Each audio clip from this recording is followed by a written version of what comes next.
boshqa mahsulotlar. Narxi qiymatsa mana narxi mahsulot oldik. O'zimizga kim biladi? Biz shuncha tonna mahsulotni kim biladi? PP 22-farmon bor. Direktorni kim biladi? Olib to'lamaymiz. Kirib qilasiz, kimni olganingizni yozib o'tirmiz. Shuncha mahsulotni kirib qilindi, kooperativ o'ziga kirib qoladi. Buni ertasiga soliq qismiga kelib turib, nimaga sen buni kimni olganingni ko'rsatmadingiz demaydimi? Aytmaydimi? Haqqi ham yo'q so'rashi, to'g'rimi? Elektron kirib qildingiz, soliq chiqib kimni oldingiz, uni daromadini bo'lib so'ramaydi. Elektron kirib qildingiz, qarang. Keyingi qadamingiz mana hozir Akbar aka aytganlaridek texnik tartibga solish agentligimizni saytida demak reyestr bor. Reyestr zamonaviy qado ishlab chiqaruvchi qado mahsulotlarini ishlab chiqaruvchi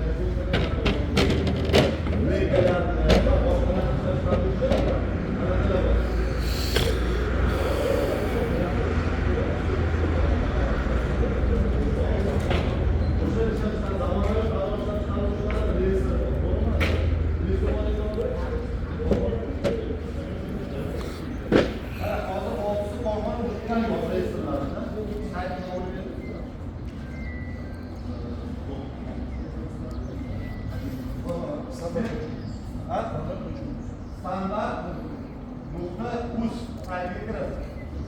Standart.uz saytiga kirasiz.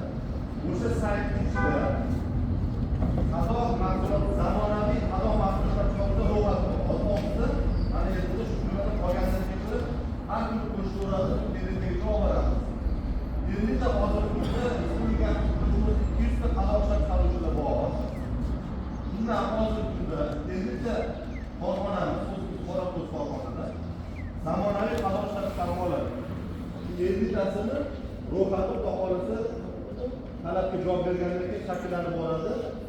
Birinchisi shu bo'ladi. O'sha yerda topasiz. Afg'onistonda Litvada topasiz. Mana shuni telefonlari bor, adresi bor.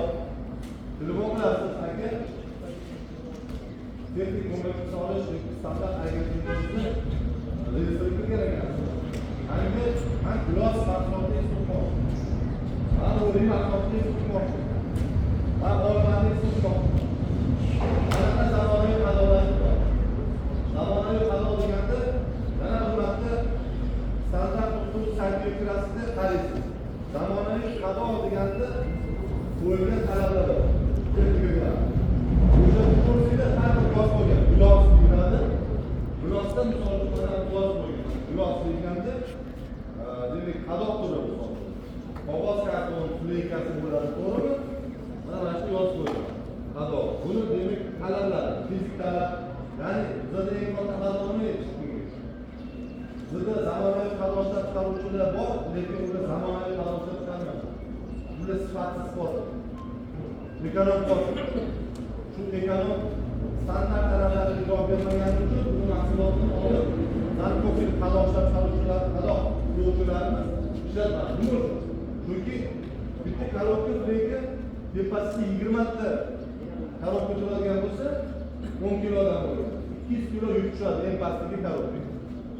Ya'ni mashinani silkinish to'g'riga 50 kilo pul qo'shamiz, bitta korobka kam 250 kilo ko'tarish kerak. To'g'rimi? Shuning uchun standart agentligimiz bizga o'sha demak talabga javob beradigan, o'sha yukka ko'taradigan, namlikni bardosh beradigan.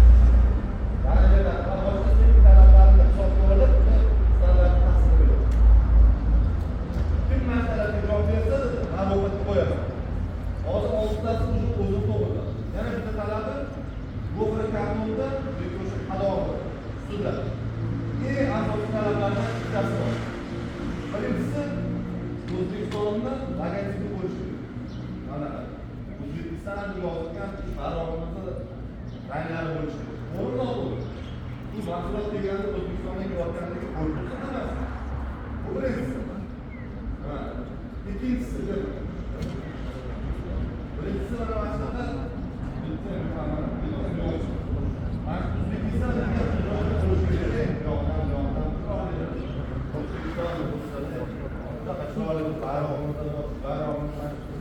zo'r bo'ladi. Birinchisi bu. Ikkinchi talabi kuyatqut bo'lishi kerak. Qanday bitta kuyat? Nima uchun bitta qo'yilgan? Mana bu birinchi kuyatqut bu mana shu qadoqni ishlab chiqaruvchini ma'lumotlar. Ya'ni boyagi resmga kirganingiz oldidan bittasini oldingizsiz. O'sha to'g'risida ma'lumot. Bu ma'lumot kimga kerak? Bu ma'lumot birinchidan o'zingizga kerak. Sizlar sotgan odamga kerak. Ikkinchidan bu ma'lum inspektorga, karantin inspektoriga. Nima uchun? Karantin inspektori sizga qanday ma'lumot shunday so'zlar to'lab berish uchun mana shu kuyatqut olib keladida qaraydi. Bu standart agentligimiz tomonidan talabga javob beradigan ro'yxatdagi korxonani ishlab chiqaruvchini qadoqida ekanlar. Va bu ma'lumotlar bor. O'zbekiston sudi bor. Talabga javob beryapti. Sudda mevani rasmlari bor. Sudda sochiq, reykali mahsulot rekalari bor. Va bu o'zimizda ro'yxatga olingan qora ko'zniki hikoyaga emas. Yoki Amerikaniki emas, yoki boshqa davlatga emas, o'zimizga qora ko'zniki. Biz o'zimizda murojaat qilishimiz kerak boshqa narsani Xitoyga o'xshab. To'g'rimi? Shuning uchun fitosanitariya sertifikati zarurat kerak. Bu mahsulot mana zamonaviy qadoqda qadoqlanganligida amal kuyat bo'lsa kerak. Ikkinchi kuyat bu sirli. Bu yerda o'sha tuzilgan qishloq xo'jaligi kooperativida to'g'risida ma'lumot. Telefon raqamingiz, adresingiz, hisob raqamingiz, hamma sizga tegishli qolgan ma'lumotlardan kirib qo'yasiz o'zingizlar. Terasa qilasiz, kirib qo'yasiz. Mana shu olayotgan joylar. Bu tayyorlamas kiritadi bu. Shuyoq bo'lsa, sizni ma'lumotingiz kerak bo'ladi. Lekin nima uchun? Bu yerdagi sizni mahsulotingizni qadoqladingiz, eksportyorga shartnoma asosida sotdingiz, eksportyor Amerikaga, Yevropaga Xitoy Koreyaga yukladi. Bittiga antik zo'r telefon oladi, shu taqdirda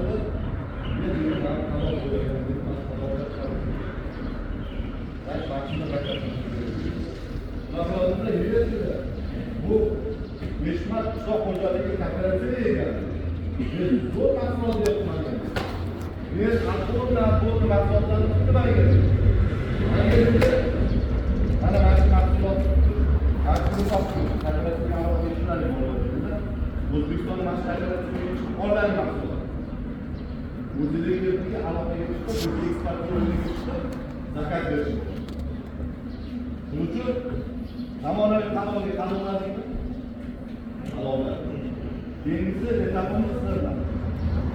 Eksportyor qonuniga eksportyorga borib, chet ellarga ko'rsatib oladi. Ikkinchi masalamiz ana eksportyor qonuni bilan shartnomaviy munosabatlar. To'g'rilangan bor. Mahsulotni oldinglar. Adolatlilar. Endi sizlar nima qilasiz? Shartnoma qilib, endi bor endi. Endi siz qo'shasiz. So'ng $1 oldinglar kilo bir mahsulot. $1 aylanadi, to'g'rimi? Sizlar buni $1 20 sentdan endi sizlar sotasiz. To'g'rimi? $1 20 ha? $1 20 sentdan sizlar unga shartnoma qilasiz. Sizlar tushunmayapsizlar. O'zi sakkiz. Siz buni $1 20 sent transport qilasiz. 20 sent. Endi qo'shimcha $1 20 sent topasiz. Eksportyor pul oladi. Nima uchun? Chunki endi sizdan oladida eksport degandan keyin u endi soliqdan qaytarib oladi. To'g'rimi? To'g'ri sakkiz to'g'ri qaror. Vazirlar Mahkamasi qaror. To'g'ri sakkiz necha kunda qaytarib oladi? 15 kunda qaytarib oladi. To'g'rimi? Mana qaytarib oladi. Soliq qaytarib olgandan keyin endi siz kooperativ bo'ldingiz, to'g'rimi?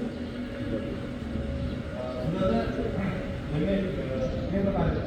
Ularga foyda solig'i kamaytiriladi. Buni daromad solig'i ham to'laymiz, ijtimoiy solig'i ham to'laymiz. Nega to'lamaymiz? Faqat boyagi endi bor endi. Shu endi bilan $1 20 sentdan sotasiz.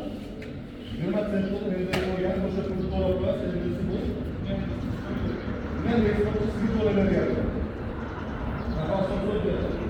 Endi demak, mahsulot sotdikmi? Sotdigan